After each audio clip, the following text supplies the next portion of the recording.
함께 볼 하나님의 말씀은 출애굽기 20장 4절부터 7절입니다. 출애굽기 20장 4절부터 6절 말씀입니다. 4절부터 6절 말씀 저희가 함께 보도록 하겠습니다.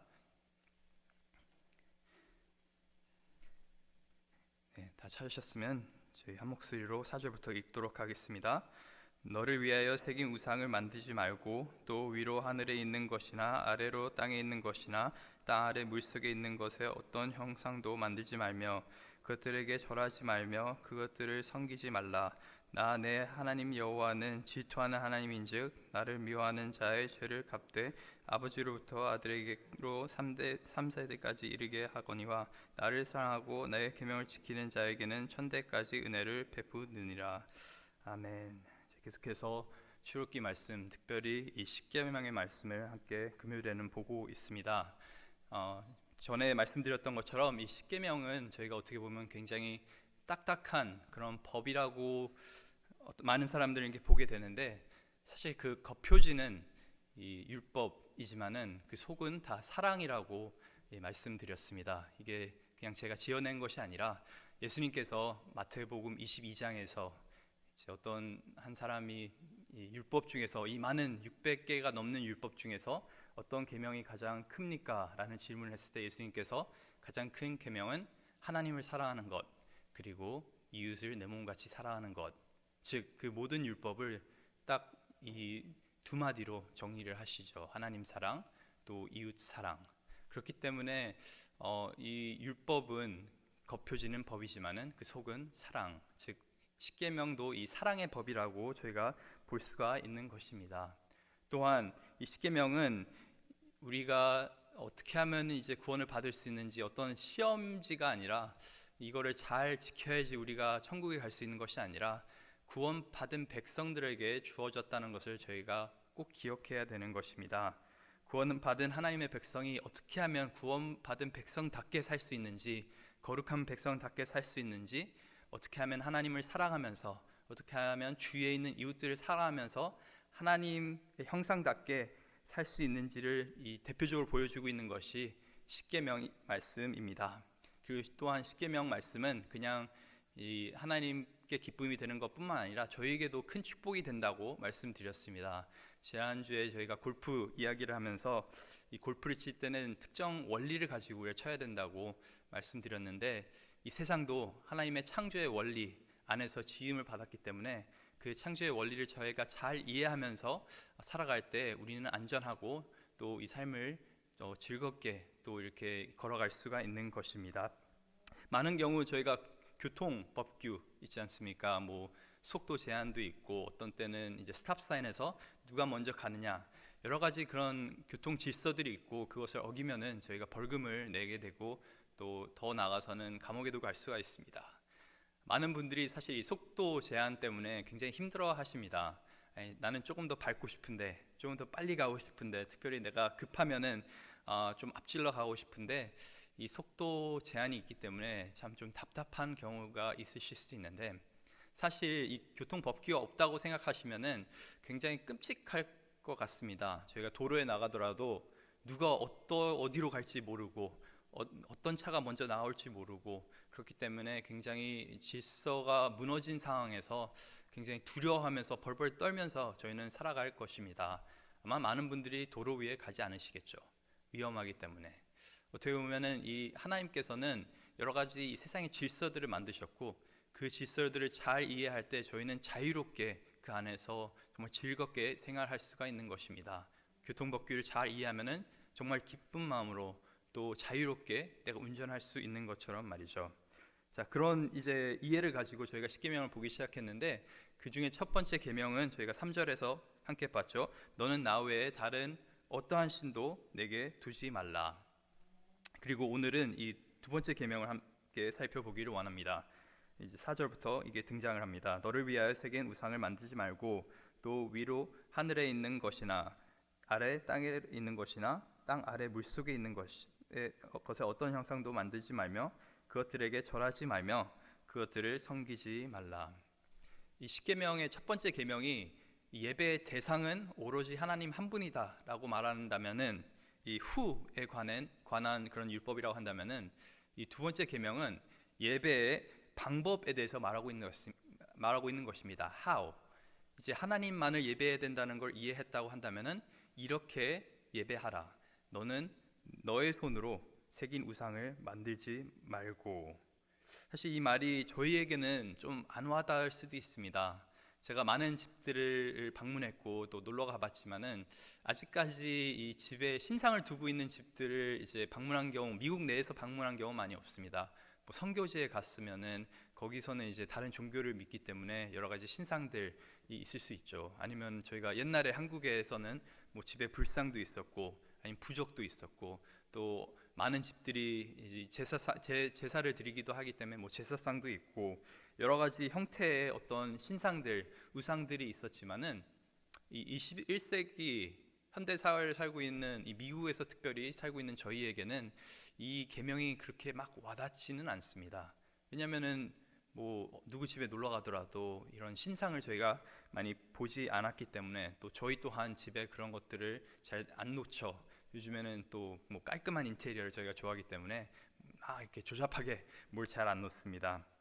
근데 이 계명의 저희 본질을 잘 이해해야 되는 것입니다. 이 계명은 단순하게 그냥 뭐 이런 우상, 이런 신상들을 집에 두지 마십시오라고 하는 것 이상의 그런 계명인 것입니다. 너를 위하여 새긴 우상을 만드지 말라.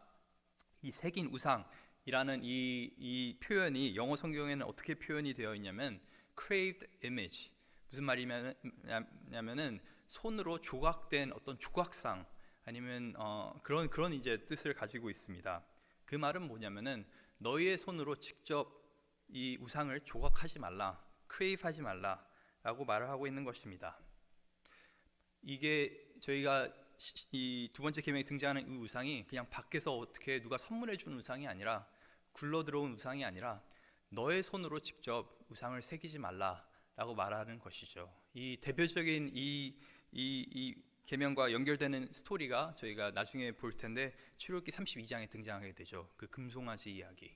이 이스라엘 자손들이 자기들의 필요에 의해서 어떤 이제 불 속에 여러 가지 뭐 금과 여러 가지 보물들을 넣었더니 금송아지가 나왔더라. 어떻게 말하면 그 믿기가 어려운 것이죠. 누군가는 분명히 그 금을 녹여서 송아지를 이렇게 잘 만들었을 것입니다. 그 형태를 잡았을 것이고, 또 특정 형상을 가지고 하나님의 모형을, 하나님의 형상을 만들었을 것입니다. 그래서 이 계명을 저희가 크게 두 가지로 생각해 볼 수가 있습니다. 너희를 위하여 새긴 우상을 만들지 말라라고 하는 것은, 첫째는 이 하나님을 너희만을 위한 하나님으로 만들지 말라라는 말입니다. 너희만을 위한 하나님으로 바꾸지 말라라는 뜻이죠. 하나님께서는 이 우주 만물을 다스리시는 왕이신데, 우리가 그 하나님을 믿는다고 한다면 우리가 하나님께 우리의 삶을 맞춰 나가야 하는 것이지, 하나님을 우리의 삶에 맞추려고 하지 말아라 라고 성경은 말씀하고 있는 것입니다.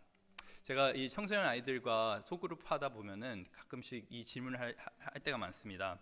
하나님이 누구시냐? 지난주 이제 소그룹 때도 이 질문을 하게 되었습니다. 내가 경험한, 내가 이해하고 있는 하나님이 누구냐? 뭐 하나님에 대해서 한 가지만 얘기해봐라 라고 질문했을 때 아이들이 이제 답을 합니다. 하나님은 나를 도와주시는 분이십니다. 하나님은 나의 마음을 안정시켜 주시는 그런 분이시고, 뭐 나를 책임져 주시는 분이시고, 내가 외롭지 않게 나와 함께 하시는 분이시고, 또 여러 가지 교과서적인 대답들을 많이 하게 됩니다. 그런데 이들이 하는 대답, 뭐 다른 대답들도 많이 하지만 이들이 하는 대답을 이제 유심히 살펴보고 또 생각해 보면은 주로 하는 말이 이것입니다. 하나님은 궁극적으로 나를 위해 존재하시는 분이십니다. 나의 필요를 채워주시기 위해서, 나를 기쁘게 하시기 위해서, 나를 도우시기 위해서. 그 말은 뭐냐면 내가 삶의 중심에 있고 하나님이 약간 옆에서 겉들으시는 분이라는 그런 것처럼, 이제 그 정도로만 하나님이 이해하고 있는 경우가 굉장히 많더라고요. 저에게 이제 첫째 아이가 이제 3살이 되었습니다. 곧 말도 잘하고 자기 표현도 잘하고 이제 생각도 잘 표현을 합니다. 이렇게 말이 늘면서 또 한 가지 는 것이 있는데, 그게 뭐냐면은 요구하는 것이 굉장히 늘었습니다. 자기가 뭘 원하는지, 뭘 하고 싶은지를 굉장히 잘 표현할 수 있기 때문에 그거 이제 그전에는 그냥 무조건 저희가 시키는 대로 말하는 대로 따라왔는데 이제는 계속해서 자꾸 흥정을 하려고 하고 좀 다르게 할 수는 없냐라면서 이제 말을 많이 하더라고요. 이제 한 가지 예를 드리자고 한다면은 몇 주 전부터 어떤 걸 계속하냐면은 뭘 하든지 자꾸 엄마랑만 하겠다고 그렇게 고집을 부립니다. 밥을 먹어도 엄마가 이제 뭐 준비해줘야 되고, 이빨을 닦아도 엄마가 이를 닦아줘야 되고, 옷을 갈아입혀도 엄마가 옷 갈아입혀야 되고, 또 목욕을 시켜도 엄마가 이제 시켜달라고 그렇게 항상 얘기를 합니다. 뭐 제가 얼마나 큰 잘못을 했는지 모르겠지만은 자꾸 엄마만 찾더라고요. 그게 저는 처음에는 이제 둘째가 났으니까, 또 그전에는 엄마의 사랑을 독차지했는데, 또 엄마랑 집에 많이 있으니까 엄마의 사랑을 독차지했는데 이제 그러지 못하니까 좀 자기의 어떤 애정 표현이라고 생각했는데, 이게 가만 살펴보니까 그게 아닌 것 같더라고요. 이 아이가 궁극적으로 원하는 건 뭐냐면은 엄마와 아빠가 자기에게 맞춰주기를 원하는 것입니다. 결국엔 자기가 하고 싶은 대로 놀고 싶은 거고, 자기가 하고 싶은 방법으로 세상을 살아가고자 하는 그 마음이 이 아이에게는 있는 것이죠. 그래서 얼마 전에, 이제 며칠 전이었습니다. 아이가 우유가 먹고 싶다고 해서 이제 우유를 갖다 줬는데 갑자기 막 신경질을 내면서 이제 엄마가 줘야 해라고 말을 하더라고요. 그때 제가 이제 드디어 이제 아이를 방으로 데려갔습니다. 그리고 딱 세워놓고 딱 한마디 했습니다. 엄마는 네 시중을 들으려고 이 세상에 살고 있는 사람이 아니야 라는 말을 했습니다. 그러니까 아이가 갑자기 좀 시중이라는 말을 아는지도 모르겠습니다. 그러니까 아마 좀 쉬운 말로 했겠죠. 엄마는 너를 위해 존재하는 사람이 아니야 라고 말했습니다. 그 말은 제가 무슨 말을 하고 싶었냐면은, 엄마가 아빠가 널 사랑하기 때문에 네가 원하는 것, 네가 필요한 것들을 채워주긴 있지만은 궁극적으로 너를 위해 존재하는 사람들은 아니야. 우리가 살아가는 마음에서 너에게 은혜를 주는 것이지, 어떻게 보면은 너는 이 모든 것을 당연하다 생각하고, 또 우리를 너의 어떤 요구에 맞게, 너의 욕심에 맞게 우리가 맞춰나가길 원한다고, 그거는 잘못된 거라고 제가 말을 해줬습니다. 많은 아이들이 사실 이렇습니다. 많은 아이들이 부모가 자신에게 맞춰주기를 굉장히 바랍니다. 근데 부모가 아이에게만 맞춰주게 된다면 어떤 일이 벌어지게 됩니까? 아이는 사는 데 있어서 뭐가 옳은지 뭐가 그른지 그 판단력이 없어지게 됩니다. 뭐가 바른지, 뭐가 하나님 보시기에 안 좋은 것인지를 모르게 되는 것이죠. 아이가 만약 칼을 가지고 놀고 싶습니다라고 얘기했을 때, 그래, 너의 어떤 요구를 내가 들어줄게, 아이의 욕심에 따라서 그 요구를 들어주게 된다면 큰 사고가 일어나게 되는 것이죠. 아마 어떤 부모도 아이에게 칼을 쥐어주는 부모는 없을 것입니다. 아이를 사랑하지 않기 때문에 그 요구를 안 들어주는 것입니까? 그렇지는 않습니다. 아이를 사랑하기 때문에, 아이에게 뭐가 필요한지를 너무나 잘 알기 때문에, 아이보다 더 잘 알기 때문에 아이의 요구를 들어주지 않고 아이가 이제 부모의 말을 따를 수 있도록 그렇게 훈육을 하는 것이죠. 사실 이게 굉장히 좀 우습게 들릴 수가 있는데, 저희와 하나님과의 관계를 생각해 보면 저희가 이렇게 요구할 때가 굉장히 많습니다. 하나님은 하나님이신데 자꾸 하나님을 우리 삶에 맞추려고 합니다. 자꾸 우리가 원하는 대로, 우리가 소망하는 대로 하나님께서 해주시길 바랍니다. 하나님 앞에 절대적으로 순종하는 것이 아니라, 하나님, 제가 이 삶에 이게 필요합니다. 막 짜증도 부릴 때도 있고 울 때도 있고, 궁극적으로 하나님이 그렇게 안 해주시면 또 하나님을 미워하게 됩니다. 사랑하는 성도 여러분, 저희가 하나님을 믿는다는 것은, 참된 하나님을 우리가 믿는다고 한다면은 하나님의 말씀에 우리 삶을 맞춰 나가야 하는 것이지, 하나님께 우리의 예배를 맞춰 나가야 하는 것이지, 하나님을 우리 삶에 맞춰 나가는 것은 아닌 거라고 저는 생각합니다. 그 말씀을 이제 두 번째 계명이 말하고 있는 것입니다. 너를 위해 우상을 새기지 말라. 많은 사람들이 하나님을 아버지라 부르고 하나님을 믿는다고 하지만은 결국에는 자기가 편한 대로, 자기가 원하는 대로 하나님을 예배하고 또 섬깁니다. 즉 자기의 손으로 예배의 어떤 형태를 잡아가는 것이죠. 자기의 손으로 하나님의 형상을 잡아가는 것입니다. 또 자기가 원하는 대로 하나님을 바라봅니다. 하나님은 사랑의 하나님, 긍휼의 하나님, 베푸시는 하나님. 근데 정작 공의로우신 하나님, 정의로우신 하나님, 거룩하신 하나님은 그 하나님은 배제한 채 내가 믿고 싶은 하나님만 믿고 살 때가 굉장히 많습니다. 그 성경은 이게 잘못된 것이라고, 예배의 주체만 중요한 것이 아니라 예배 방식도 중요하다고 이 두 번째 계명은 분명히 우리에게 말해주고 있는 것입니다. 하나님을 우리 삶에 끼워 맞추는 것이 아니라 우리가 철저하게 하나님께 우리 삶을 맞춰 나가야 하는 것입니다. 이것이 바로 이 두 번째 계명을 지킬 수 있는 방법입니다. 그러면 좀 예를 들어보도록 하겠습니다. 어떻게 21세기에 많은 크리스찬들은 자기의 손으로 우상을 만듭니까? 아니면 자기의 손으로 어떤 예배의 형태를 잡아 나갑니까? 자기의 편의와 소원대로 하나님을 섬기고 예배합니까? 또 한 가지 예로 안식일을 저희가 말할 수 있습니다. 성경에는 분명히 안식일을 거룩하게 지키라고 말하고 있고, 또 히브리서에서는 너희가 다른 믿는 자들과 열심히 모이기를 힘쓰라고 성경은 분명히 말을 하고 있습니다. 그런데 저희는 어떻게 합니까? 많은 부모님들이 이렇게 말씀하시는 걸 사실 실제적으로 제가 들었습니다.